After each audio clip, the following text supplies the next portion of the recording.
Welcome to Moonlit Conversations. In this mini episode, we put Seema in the hot seat. Don't forget to like and subscribe. We hope you enjoy. I'm Seema, and I have been married for 13 years, and I have three girls, ages 4, 7, and 8. Seema is in the hot seat today. Okay, my first question to you, Seema, is what's something you always wanted to do but didn't, and why didn't you? I have always wanted to go on an African safari, and the reason is just money, just getting over there and finding the time, because I also really want to spend a good amount of time there. Like if I go down for a safari or just to spend time somewhere in like Kenya or South Africa or something like that, I'd want to be there for like a month at least. And it's so hard with life and work and money to do that. Are you an extrovert or introvert? I'm an introvert.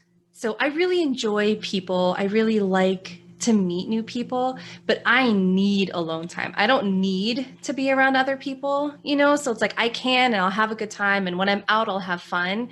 But if I have to choose between going out and staying in and just being by myself, I would definitely choose to be by myself, especially when it comes to like re-energizing. I need quiet alone time to do that. What makes Seema really happy? That's a good question. I don't know, so many things. The kids make me so happy. Learning new things makes me really happy. Vacation makes me really happy. Lots of things. What's the best trip you've ever taken? Hawaii. Around our 1-year anniversary, Samir and I, it was before we had kids, and we went on to like Priceline, and we ended up getting hotel and flight for like $500. Oh my God. And it was really nice. It was like a condo on the beach with ocean view. And so we left in 2 days. So we bought the tickets, we left 2 days later, and it was the best trip. And at that time too, we were young, and I had a charge card, which basically means you have to like pay it off in full. But there was no limit. So we went to Hawaii and just lived it up. We took every single excursion. We went like scuba diving and snorkeling and like all kinds of cool things, and came back and regretted that a little bit, but it was a great vacation regardless. That sounds really nice. It was a lot of fun. So my question is, what is your favorite thing about Ramadan? I like how everybody's focus changes. There's just a different like vibe, there's just a different sense, and people tend to, I guess, the gatherings and just that. I think just the overall feel of the people around me during Ramadan. I like that. I enjoy that. Yeah, I know exactly what you mean. Yeah. Do you call yourself, I know instinct is one thing, but are you a spiritually instinctive person? Do you think about yourself like that? Can you explain that a little bit more? Yeah. For example, like when you're making a decision, do you quickly go with your gut feeling, or you Yes. stop yourself and you say, okay, you know what? Let me ask Allah subhanahu wa ta'ala, let me have some, communication there, and then maybe I'll go ahead with it. 100% I go with my gut. Whatever my first sense is, that's just what I do. If something doesn't feel right, even if it makes logical sense in every way, if it doesn't feel right to me, I don't do it. What is one thing you used to do but don't anymore?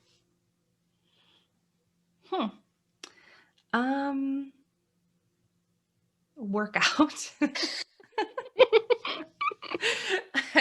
I would like to, and I keep trying to, but I used to really enjoy going to the gym and really enjoy working out. And now it's just something I force myself to do or just don't do at all. Okay, Seema, what is your greatest fear? I don't know. I think, because I go so deep, I was going to say being alone, but that's not really my greatest fear. I'd say more than that is probably like being a failure, in the sense of like, I'm not proud of who I am or what I'm doing. So I think, like kind of like not leaving a legacy, but not really necessarily leaving a legacy, but like leaving this earth not doing any good, not contributing anything is a huge fear of mine. She asked you about fear, so let me ask you, and I asked you about happiness. So let's ask about sadness then. What makes Seema sad? What makes me sad? Um, injustice. Injustice really makes me sad in every sense of the word, because it could just be a lack of kindness for no reason. When things are just unjust, it breaks my heart. Even when it comes to the environment, when it comes to people, when it comes to whatever, I can't handle that. That's really hard for me to deal with. What most surprised you about motherhood?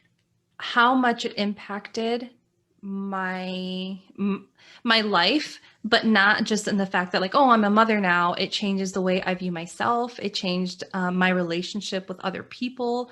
It changed the entire course of my passions, what I find important in life. It really changed who I am as a person, regardless of the children. And that was very surprising to me. What is one of your favorite parts of the seerah, the story of the prophet? Like something that really resonates with you? The way he treats people. So not necessarily, I guess, I don't know if that's considered the story of the prophet, but like even how ahead of his time he was, let's say, how progressive he was in bringing ideas, and how those ideas were pulling people away from, how do you like, it was like barbaric kind of, at that time, and how his views and how his progressiveness kind of pulled people away from that, and allowed them to see that there is a gentleness in that, just like in our peaceful parenting and things, there's a way to accomplish the goals you want to accomplish through gentleness and kindness. And that has always stood out to me. Yeah, and that's something that's lost nowadays. Right. That's something that people don't focus a lot on. And because of that, like when I was in school and we would talk about that part, I would notice that this is the part that people kind of just glide over. Mm-hmm. And it should be focused on more, because again, the goals that people are trying to accomplish as Muslims can be accomplished in a much better way, in a way that connects us, versus like trying to forcefully get people to do things and see the right way. He didn't even do it that way. The prophet himself didn't do it that way. So it's like, I wish people would pay more attention to that. You're right. And people always like to say, there's no compulsion in Islam, but they only take it as like there's no compulsion to be Muslim, but that's not specifically what it says. Right. That was a nice answer, mashallah. Good questions. Yeah, that was a good question. Yeah. Thank you. Yeah, alhamdulillah. Okay, so I asked Maryam this. I think that this is going to be my one question to all of you. So, inshallah, how do you see yourself in the end part of your life? It made me laugh when Miriam answered, because my goal is peace. I feel like there's so much chaos in life, and I've mentioned my childhood here and there, and those chaos has been a theme, and the goal is just peace, finding quiet in a way to just focus on myself. What's the most trouble you've ever gotten into? The most trouble I've ever gotten into. Oh my goodness. So when I was 17, I still didn't have my driver's license, but I wanted to hang out with my friends. So I dropped my sister off at her job, who is 7 years older than me. And I took her car and drove 40 miles away to go visit a friend. But my sister's car didn't have license plate, and it was really loud, and it was like she'd gotten into many accidents in this car. So we were driving, and I had a friend in the car, and I got pulled over and ended up getting arrested. Oh, no. So that was the biggest trouble I got into. And then I called my mom to come and get me, and she hung up on me. She's like, nope. She's like, if you get arrested, you figure it out. And then my friend's dad came to pick us up. Wow. I was not expecting that. I didn't think you would be, but ask and you shall receive. You really are a rebel. Oh my goodness. They should have let me get my license. If you didn't have any kids, what would be your dream job? If I didn't have any kids, and is money not an object here? Yeah, If I could and do anything, degree or anything, you would just like, what would be your profession? What would be your dream job? I would be working with like large animals, like probably like an elephant sanctuary somewhere where I could live there and work with like large animals. That is definitely the dream job for me. Wow. Wow. Yeah. Okay, Alhamdulillah, we have to plan for her to go to safari sometime soon. Alhamdulillah, inshallah, may Allah subhanahu wa ta'ala make that dream come true and we Ameen. truly enjoy it. I mean, inshallah. So, I know you've said this many times that, mashallah, tabarakallah, your husband is your best friend. And out of that, mashallah, it seems as if, you know, you don't need the need to be friends with other people at that scale. And that, of course, there's no comparison between a husband being a best friend and other people being best friends. But what are the qualities that attract you to people in the first place? What is it that attracts you even for you to want to be somebody's friend? Comfort, like the genuineness, that is my very, very first indicator of whether or not I can be around someone. If I can't be myself, or if my anxiety kicks on, or like I say, like I have that gut feeling, my gut feeling kind of just tells me. And if I have to be on, if I feel like I'm having to fake laugh a lot or like out of nervousness, or if I'm trying too hard to keep the conversation going, it gives me a lot of anxiety. So that's hard for me. But the most important thing to me is that just if I can feel a genuineness coming from you, like an honesty, then that's all it takes. Because everything else kind of just falls into place if that's there, I think. Right. Okay, my last question is define yourself in 3 words. Passionate,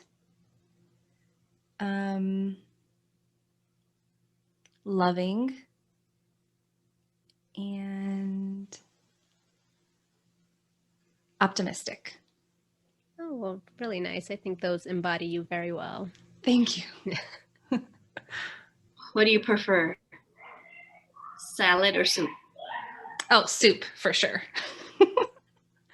I didn't even start eating salads till like 2 years ago.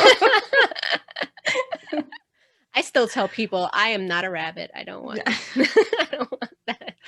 I know. I'm just now starting to appreciate salads, but still, if I have a choice, a nice warm soup. I don't like cold food in general. Like I like warm sandwiches. I like warm everything. Because it feels like the food is hugging you. It's like right, exactly. Describe your 5-year vision. What is it that you want to accomplish in the next 5 years? I like this. I would love to really build on my coaching. Now that I've started that, I want to make that a priority. And I think within the next 5 years, I would actually like for it to be a consistent staple and something that I'm doing pretty much full time. So that's a part of it, but I also would like to move to someplace more peaceful and quiet and more surrounded by nature. I mean, alhamdulillah, we're in a position now where we do have a lot of nature, but I would like to move away from city life, I guess. You want It's a not really city farm, life. huh? I You want a do. I would farm. like a farm. So that I think is towards the end of the 5 years. We'll see how that takes us. But definitely right now, my priority is coaching and peaceful parenting, education and stuff. So that's at the top of my mind right now. May Allah make that dream come true for you. I mean, thank you guys. Those are really good questions. Thank you for joining us on this mini episode of Moonlit Conversations, where you get to learn a little bit more about each of us. Be sure to check out the other 3 episodes.